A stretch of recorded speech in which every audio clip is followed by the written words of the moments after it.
Hi dear students. तो आज का हमारा जो टॉपिक होने वाला है वो स्पीड का होने वाला है। हम बेसिक कॉन्सेप्ट देखने वाले हैं स्पीड के। जितने भी इनके न्यूमेरिकल फॉर्म बनते हैं, हमने कैसे सोचना है उस न्यूमेरिकल को, कैसे उस न्यूमेरिकल को अटेम्प्ट करना है, हमारा फर्स्ट स्टेप क्या होगा, हमारा सेकंड स्टेप क्या होगा, हमारा लास्ट स्टेप क्या होगा, हम कैलकुलेशन कैसे करेंगे, ये सारी चीजें हम आज स्पीड की डिस्कस करेंगे। ठीक है, यहाँ पे आपको बताया जाएगा कि हम स्पीड कैलकुलेट कैसे करते हैं।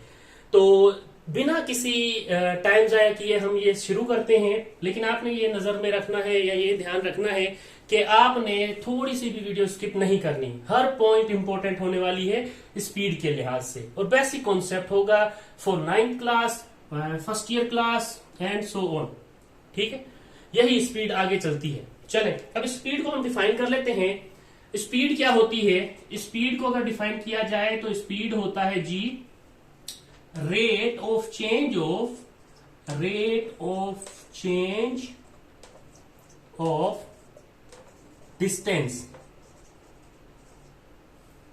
With respect to time is known as speed. एक तो ये हो गया कि rate of change of distance, ठीक है। अब किसके? विथ रिस्पेक्ट टू टाइम, वो आपके पास स्पीड होता है। अब स्पीड का अगर आप फॉर्मूला देखेंगे तो स्पीड को रिप्रेजेंट किया गया है किससे? रिप्रेजेंटेड बाय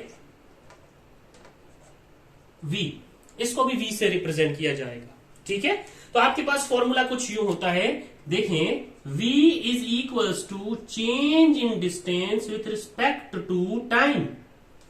ये आपके पास उसका स्पीड का फॉर्मूला आता है।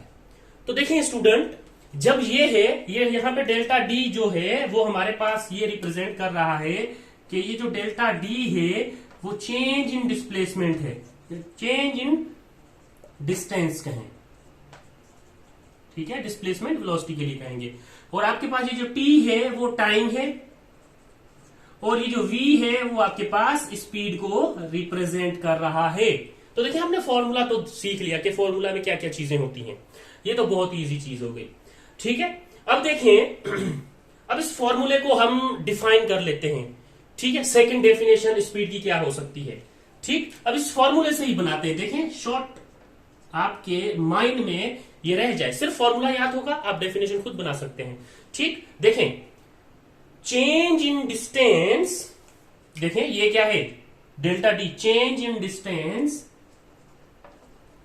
Change in distance. अब अपॉन में कोई चीज होती है उसको कहते हैं पर। ठीक है, डी बाय टी या 2/3 कह रहे होते हैं, या फिर कहते हैं 2/1, 2/8। ठीक है, तो चेंज इन डिस्टेंस, ये देखिए, चेंज इन डिस्टेंस पर unit time is called speed. Speed को ऐसे भी डिफाइन करते हैं आप। ठीक है, देखिए कितना आसान हो गया आपके लिए। ठीक, बहुत ही आसान कर दिया मैंने। ठीक है, जब अगर कोई बच्चा जिसको फिजिक्स में दिक्कत है वो ये लेक्चर अगर देखेगा तो उसको इंटरेस्ट आना शुरू हो जाएगा, खुद ही वो फिजिक्स पढ़ना शुरू कर देगा। बहुत इजी कर दिया है मैंने। अगर ये भी पॉइंट याद नहीं रहते आपको तो फिर आपको और मेहनत की जरूरत है। ये बहुत ही इजी कर दिया मैंने आपके लिए। ठीक है, अच्छा देखें, हमारे पास देखें, अगर इसकी यूनिट की बात की जाए, ठीक है, यूनिट ऑफ स्पीड। अब आते हैं हम इसके यूनिट पे। Unit of speed, unit of speed क्या होना चाहिए? ठीक है, आपको पता है, देखें यहां पे मैं फॉर्मूला लिख रहा हूं। यूनिट ऑफ स्पीड, ये एरो, ये फॉर्मूला है, v is equal to change in distance पर यूनिट टाइम। अब देखिए, डिस्टेंस मैयर होता है, फासला मैयर होता है मीटर में, किलोमीटर में, माइल्स में। ठीक है, तो SI के तहत हम इसका स्टैंडर्ड अगर यूनिट देखें तो डिस्टेंस को मेजर किया जाता है मीटर में, और टाइम को मेजर किया जाता है सेकंड में। तो metre per second is the unit of speed. देखें, और आसान कर दिया आपके लिए। ठीक, मीटर पर सेकेंड इस स्पीड का यूनिट है।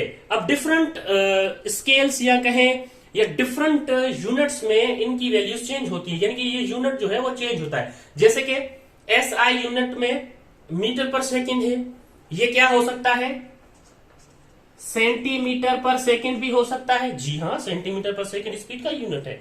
या फिर फीट पर सेकेंड भी हो सकता है। जी हाँ, फीट पर सेकेंड भी स्पीड का यूनिट है। तो देखें कितना इजी हो गया। ठीक, आपने यूनिट याद कर लिया, आपने डेफिनेशन याद कर ली। Rate of change of distance with respect to time is known as speed. ठीक है, चेंज इन डिस्टेंस पर unit time is called speed. इतनी सी बात, यूनिट याद कर लिया। अब क्या करेंगे, अब देखें स्पीड में डायरेक्शन की जरूरत नहीं होती। ठीक, स्पीड में डायरेक्शन की जरूरत नहीं होती। इसका मतलब ये हुआ कि स्पीड में अगर डायरेक्शन की जरूरत नहीं है तो आपके पास जो स्पीड है वो क्या है, speed is a scalar quantity. Scalar quantity, ये पॉइंट याद रखना। स्पीड में डायरेक्शन मेंशन्ड नहीं होती, इस वजह से speed is a scalar quantity. ठीक है बच्चों, बस इतना सा, ये पॉइंट आपने आराम आराम से स्टेप बाय स्टेप फॉलो करने हैं। जब आपके पास एग्जाम में स्पीड के बारे में आ जाएगा, आप ये लिखेंगे, आपको पूरे नंबर मिलेंगे। डिफरेंट यूनिट आ जाएंगे, इसको भी डिफाइन कर लिया आपने। चले जी, अब देखिए ये स्केलर क्वांटिटी होती है, ये भी आपको पता चल गया। और क्या होता है, speed has same unit as velocity. Speed का यूनिट और वेलोसिटी का यूनिट सेम होता है, पर वेलोसिटी जो है वो वेक्टर क्वांटिटी है, वो मैं अगले लेक्चर में बताऊंगा। यहां पे इतना याद रखें कि speed has same unit as velocity. Speed का यूनिट और वेलोसिटी का यूनिट क्या होता है, सेम होता है बच्चों। स्पीड और वेलोसिटी का यूनिट सेम होता है। चलें, अब आते हैं इस फॉर्मूला पे। अब देखिए ये डेल्टा डी जो मैंने लिखा है यहां पे, अब इस डेल्टा डी को मैं डिफाइन कर लेता हूं। काफी बच्चों को नहीं पता होगा, न्यूमेरिकल के लिए बहुत इंपॉर्टेंट है ये चीज। कैसे न्यूमेरिकल घूम के आ सकता है, कैसे न्यूमेरिकल पूछा जा सकता है, एक एक चीज आपको इस लेक्चर में मिल जाएगी। देखिए डेल्टा डी का मतलब ये है, डेल्टा डी यानी कि चेंज इन डिस्टेंस। एक बॉडी यहां पे है, लेट सपोज ये ब्लू मार्कर है आपके पास, एक बॉडी ये ग्रीन मार्कर है। अगर ये ब्लू मार्कर वाली बॉडी ग्रीन मार्कर की तरफ जाती है तो क्या करती है, अपना डिस्टेंस क्या कर रही है, चेंज कर रही है। यानी कि जहां पे वो खड़ी थी वो कौन सा पॉइंट था, डी इनिशियल। जहां पे वो खड़ी हुई थी डी इनिशियल, जहां से वो खड़ी थी, जहां पे वो गई है वो डी फाइनल। ये डी इनिशियल पे खड़ी हुई थी और ये डी फाइनल पे वो गई। अब डी क्या है, डी डिस्टेंस है, distance initial distance, D final यानी कि डिस्टेंस फाइनल डिस्टेंस। अब डेल्टा डी को मालूम करने के लिए हम क्या करते हैं, इस जो फाइनल जो डिस्टेंस होता है, ये डी फाइनल जो होता है, इसमें से माइनस करते हैं डी इनिशियल।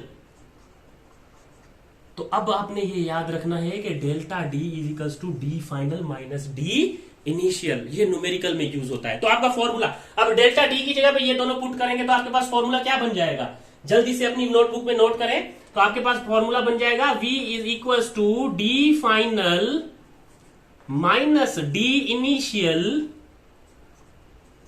ठीक है, ये डी को थोड़ा ऊपर लिख ले, ठीक इस तरह से, ताकि इसका डिफरेंस रहे। ये डी फॉर डिस्टेंस है और ये फाइनल उसका पॉइंट और इनिशियल पॉइंट है, डिवाइडेड बाय टाइम। ये फॉर्मूला अब आपने याद रखना है। बस इतना सा आपको घुमा सकता है न्यूमेरिकल देने वाला, और मुझे यकीन है मेरे स्टूडेंट यहां पे भी कंफ्यूज नहीं होंगे। क्यों, क्योंकि हमने ये बात पढ़ ली। अब देखें, अब आते हैं हम इसके कॉन्सेप्ट पे। देखें कि न्यूमेरिकल कैसे दिया जा सकता है। ओके, लेट सपोज एक एग्जांपल ले लेते हैं।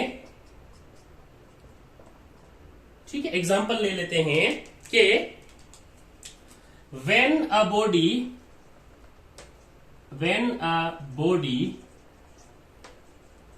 मूव फ्रॉम रेस्ट, ठीक है, when a body move from rest it's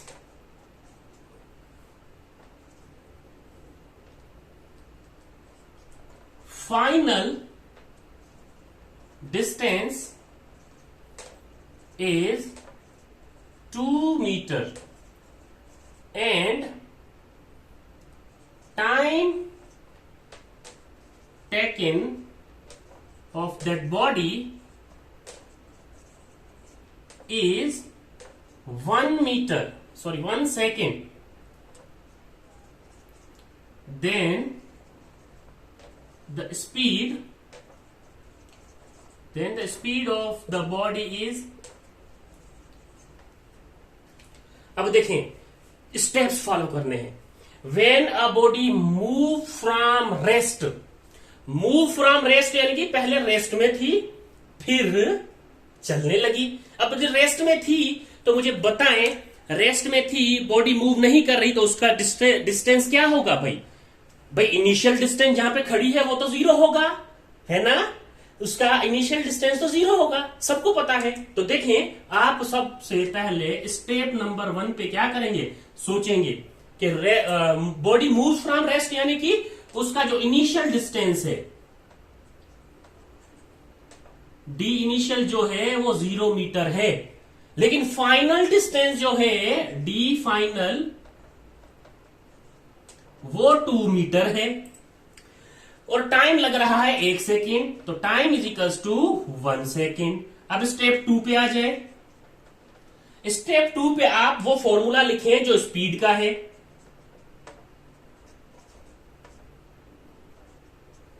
फिर स्टेप 3, चलें स्टेप 3 में यहां पे कर लेता हूं। स्टेप 3 पे आप क्या करेंगे, इनमें वैल्यूज पुट करेंगे। अब डेल्टा डी का मतलब क्या है, फाइनल माइनस इनिशियल, फाइनल यानी कि 2 माइनस इनिशियल यानी कि 1 डिवाइडेड 0 डिवाइडेड बाय टाइम 1। फिर स्टेप 3 में आप इसकी कैलकुलेशन कर लें, 2 माइनस 0 2 डिवाइडेड बाय 1, तो v is equals to 2 metre per second, यानी कि स्पीड जो होगी उसकी वो 2 मीटर पर सेकेंड होगी। अच्छा जी सर, ये तो आपने यहां पे लिखा था मूव फ्रॉम रेस्ट, अगर कोई वैल्यू आ जाए तो कैसे करेंगे, उसका भी एक एग्जांपल देख लेते हैं। ठीक है, कहने का मतलब ये है चेंज जो है डिस्टेंस का फाइनल माइनस इनिशियल करेंगे। व्हेन अ बॉडी मूव, अब यहां पे थोड़ी चेंजिंग कर लेते हैं, move at a distance 10 metre to final distance 40 meter and time taken of that body is 10 second, then the speed of the body is, चले मेरे बच्चों जल्दी से आपके दिमाग में वीडियो को पॉज करें और इसको स्टेप बाय स्टेप सॉल्व करने की कोशिश करें। देखिए स्टेप 1 डेटा बनाएंगे आप। When a body move at a distance यानी कि जहां से बॉडी चलना शुरू की है, कितना डिस्टेंस था जहां से चलना शुरू किया, 10 मीटर का, यानी कि डी जो है, अब इनिशियल के लिए मैं सिर्फ आई लिखूंगा, ठीक है, इनिशियल, अब ये 10 मीटर है, लेकिन डी फाइनल जो है यानी कि डिस्टेंस ऑफ फाइनल है उसके लिए एफ लिखूंगा, ये है 40 मीटर और टाइम मुझे दिया गया है 10 सेकेंड। अच्छा, मुझे मालूम करना है स्पीड, तो स्टेप 2 पे आएंगे। स्टेप 2 पे फॉर्मूला लिखेंगे v is equal to delta d over t. अब डेल्टा डी ओवर टी का क्या मतलब है, आप इस फॉर्मूले को खोलेंगे, डेल्टा डी की जगह पे क्या लिखेंगे, D final minus d initial divided by time taken T. अच्छा, अब इसमें स्टेप 3 होगा, इसमें हम वैल्यूज पुट कर देंगे। फाइनल डिस्टेंस क्या था 40 metre minus initial distance 10 metre divided by time 10 second, तो 40 माइनस 10 इज 30 एंड 10 डिवाइड, ये इधर से आ गया तो ये आ गया 3 मीटर पर सेकेंड स्पीड आ जाएगी उसकी। तो ये होता है इसमें फर्क। हमने इस वजह से इस पूरे स्पीड के फॉर्मूले को खोल लिया, क्योंकि ये दो तरह के क्वेश्चन पूछे जाते हैं और बच्चे कहते हैं कि जी नहीं, स्पीड का तो फॉर्मूला हमने पढ़ा है, v is equal to d by t, distance over time. अब उसमें दो डिस्टेंस आ गए तो हम क्या करेंगे? बेटा दो डिस्टेंस आ गए तो यहां पे ये समझो कि ये डेल्टा डी है, ठीक है, इनिशियल और फाइनल डिस्टेंस की इन्वॉल्वमेंट है। हाँ, अगर एक डिस्टेंस आ जाता तो when a body moves from 10 metre, ठीक है, in 2 second, then what is the speed of that body? ये मुझे आपने कमेंट में बताना है कि क्या स्पीड होगी उसकी, तो मैं देखूं कि आप कैसे सोचते हैं। इस कंडीशन में आपका जो फॉर्मूला लगेगा, जी हाँ, वो यही लगेगा, v is equal to t by t. जब एक डिस्टेंस की बात करेंगे तो आप सिंपली एक डिस्टेंस रखेंगे, क्यों? क्योंकि दूसरा जीरो होगा। अब दूसरा जीरो होगा तो फाइनल माइनस इनिशियल, तो वही आंसर आ जाएगा आपके पास, तो यहां पे आप पहुंच जाएंगे। चले, ये करके आपने कमेंट बॉक्स में करना है। ये वीडियो इतनी छोटी रहने वाली है, बिल्कुल सही है। आपको पता होना चाहिए कि स्पीड होता क्या है। अब स्पीड 9th क्लास के बच्चों से लेके 10th के बच्चों से लेके ये फर्स्ट ईयर के बच्चों तक यही फॉर्म रहती है और हम इसी तरह सोल्व कर रहे होते हैं। काइंडली मेहरबानी करके वीडियो पूरी देखा करें, आपको बहुत सारी चीजें सीखने को मिलेंगी, ठीक है। ऐसी ऐसी वीडियोस और हम आते रहेंगे, लाते रहेंगे। नेक्स्ट जो टॉपिक होगा वो वेलोसिटी पे होगा। आज के लिए इतना काफी। ओके, अल्लाह हाफिज।